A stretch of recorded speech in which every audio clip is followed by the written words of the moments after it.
Mga kabunyog, mga kababayan, mga kabunyog, bigyan natin ng maiksing komentaryo itong ano na ito, itong issue na to. Kasunod kay Kibuloy, posible ring ipatawag sa Senado, sa Senate Committee ni Senadora Risa Hontiveros, mismong si Digong Duterte. Ito mga kabunyog ay pinahayag ni Senadora Risa sa isang press conference. Bakit ipapatawag ni Senadora Risa Hontiveros si Duterte? Alam niyo mga kabunyog, ang pinag-uusapan kasi dito, ang pinag-uusapan kasi sa mga sa komite ni Senadora Risa Hontiveros, yung mga di umano'y mga krimen ni Kibuloy at ng kanyang Kingdom of Jesus Christ. Yung yung mga modus nito, yung mga modus. Ano ba ang mga iniimbestigahan ng komite ni Senadora Risa Hontiveros? Yung human trafficking, lalo na ang child trafficking.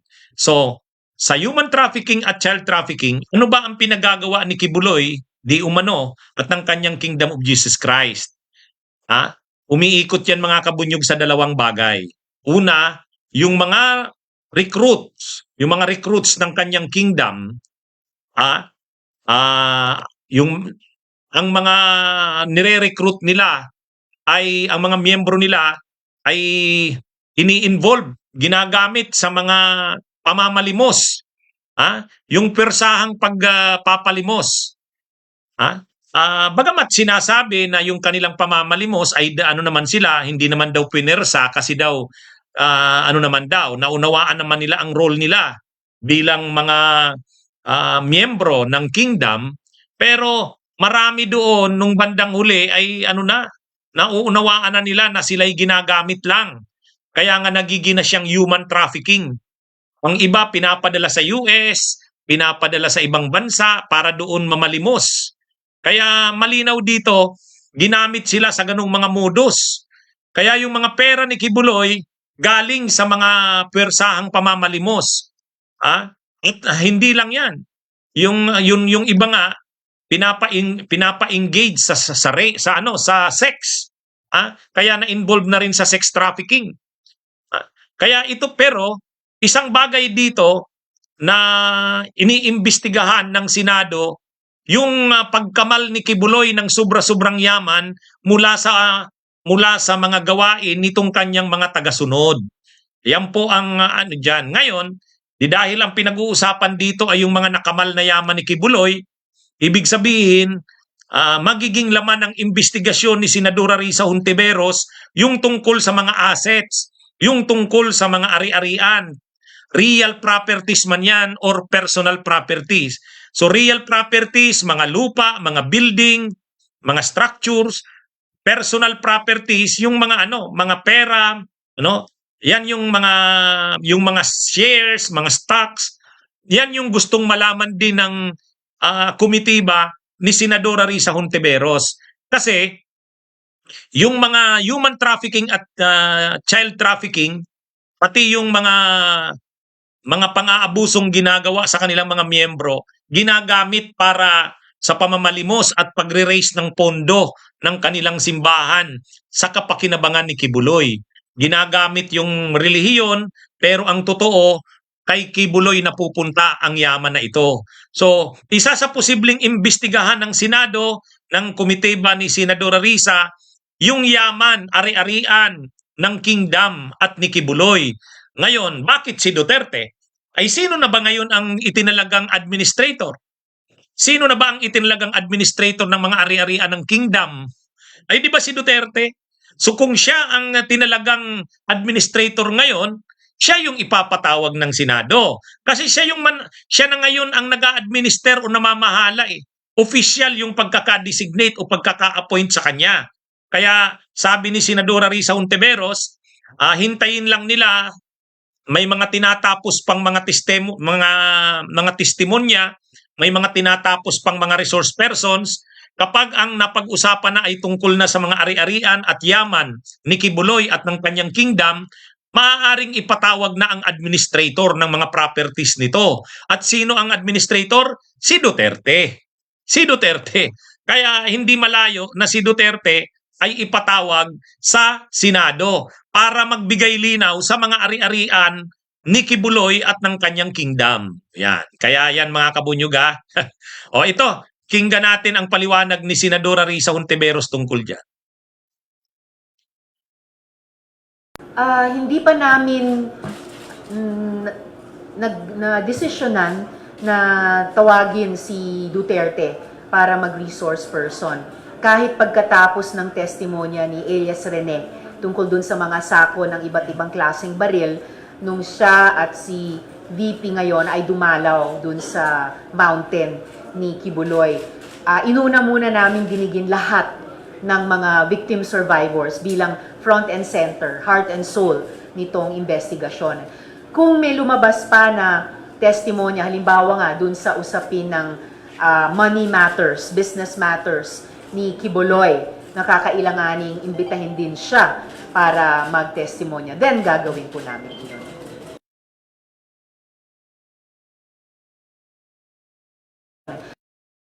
Victim survivors bilang front and center, heart and soul nitong investigasyon. Kung may lumabas. O yan mga kabunyuga, ang investigasyon talaga ay tungkol sa mga pang-aabuso ni Kibuloy, child trafficking, human trafficking, rape, sexual abuses.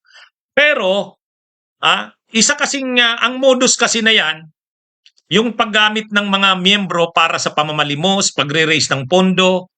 So, ibig sabihin, saan napupunta yung pera na yan? So, hindi maiiwasan na maungkat yung business matters. Ibig sabihin, mga concern sa properties at pera. So, sabi ni Senadora Risa Hontiveros, pag dumating na sa puntong ari-arian na, business matters na, kailangan na dyan ang administrador ang ipatawag. So, titingnan nila kung kailangan si Duterte ipatawag. Bas pa na testimonya, halimbawa nga dun sa usapin ng money matters, business matters ni Kibuloy, nakakailanganing imbitahin din siya para mag-testimonya, then gagawin po namin. O yun. So kung kakailanganin na tungkol na sa money matters, tungkol sa business matters, properties, ari-arian, pwedeng imbitahan si Duterte. Kay Cal Iljario, live po ito. Kaya tama ang obserbasyon mo, Ramon Magkase. Kapag pinatawag ni Risa Hontiveros si Digong Duterte, mga laiti lalo sa kanya ang mga DDS. Talagang matindi na. Kaya bakit? Bakit ipapatawag si Duterte? Ay, di ba siya yung inappoint na administrator? Di ba? Siya yung inappoint na administrator eh. Ngayon, kung ikaw yung administrator, sino ba ang tatanungin tungkol sa mga ari-arian? Di siyempre yung administrador, yung namamahala.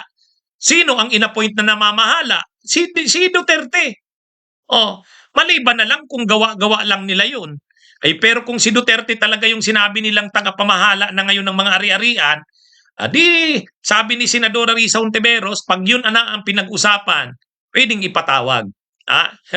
Ngayon, pag hindi na naman sumipot si Duterte dyan, pwede na naman siyang i-cite in contempt. Pwede na naman siyang i-cite in contempt. Kaya mga kabunyog, itong dalawa, si Kibuloy at saka si Digong, magiging laman ito ng mga Gayon din ang sabi sa Kamara. Ang sabi din sa Kamara, ganun din. Uusapan din daw ang mga assets, liabilities ni yung salin ni Duterte daw. Baka kailangan na ring pag-usapan sa pagdinig kasi maraming nagdududa na baka ginagamit nga nito Duterte ang simbahan ni Kibuloy para kumbaga ilonder. Ibig sabihin kung sa doon linalabahan ang ari-arian ni Duterte. Kasi siyempre, kung ang mga ari-arian ni Duterte, mga pera niya galing sa nakaw, galing sa korupsyon, paano niya yan lilinisin? So pwede daw na ini-invest muna, linalagay muna ito, pinapatago sa simbahan. Magandang ipatago sa simbahan. Bakit? Pag pinatago mo sa simbahan, walang walang tax yan. Pangalawa, kapag tinanong kung ang pera na yan ay saan galing, sasabihin galing yan sa mga miyembro, donasyon.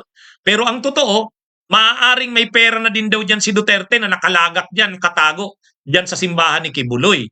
Kaya, actually, pinag-iisipan na sa Kamara na yung ganyang usapin, yung ganyang usapin, na baka si Duterte mismo ay may mga ipinatago na mga yaman o ari-arian galing sa korupsyon. Pinatago muna dyan kay Kibuloy.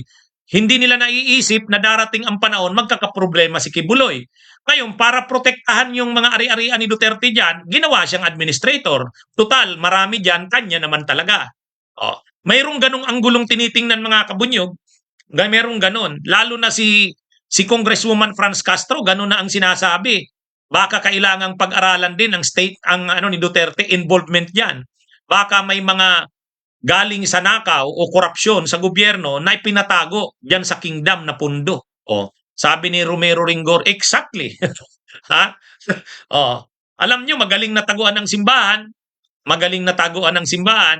Unang-una, kung galing sa nakaw, kung galing sa masama ang pera mo, pwede mong ipatago sa simbahan. Unang-una, hindi yung pagdududaan. Simbahan yan eh. Pangalawa, hindi magbubuwis. Libre sa tax ang simbahan. Pangatlo, dahil simbahan yan, hindi pag-iisipan na galing sa masama. Kaya lang, hindi siguro iniisip nila Duterte at Kibuloy na magkakaproblema ang ari-arian ng kingdom. So dahil nga si Kibuloy ay malamang magkaroon na ng problemang legal, maaari nang makulong, maaari nga itong isurrender sa US sa extradition. So hinahanda na ngayon si Duterte ang inilagay na administrador. So ngayon ang lumalabas na posibleng ipatawag si Duterte sa Senado, sabi ni Senadora Risa, dahil siya ang administrador. Pangalawa, sabi naman nila Congresswoman Franz Castro, maaari ding ipatawag si Duterte kasi malamang may mga pera si Duterte inipinatago diyan sa di umano sa kingdom. So lumalaki ang issue na ito, mga kabunyog, mga kababayan. Partners in crime daw yung dalawa na yan, sabi ni Jetro Montero. Maraming naniniwala. Sabi ni James Reyes James, oo nga naman, maaari nga. Karamihan daw ng pera ni Kibuloy galing kay Digong, sabi ni Delphin Goyina eh. Baka nga pati ibang politiko may patago rin kay Kibuloy, kaya pinuproteksyon. Matindi ang inyong mga kaya tama lang talaga siguro na imbestigahan na rin ng Senado at ng Kamara si Duterte. Okay. So sige mga kabunyog, mga kababayan, abangan po natin ano nga ba talagang mangyayari sa darating na mga araw. Ipatawag nga ba talaga si Duterte ng Senado at ng Kamara? Abangan po natin. Okay, mga kabunyog, mga kababayan, magandang araw sa inyong lahat. Mabuhay po tayo. Bunyog, halikan na kasama ka. Bunyog, kapag buklod ay may pag-asa. Luzon, Visayas, Mindanao, isa ang pananaw. Sa bagong Pilipinas ang bunyog isisigaw. Bunyog.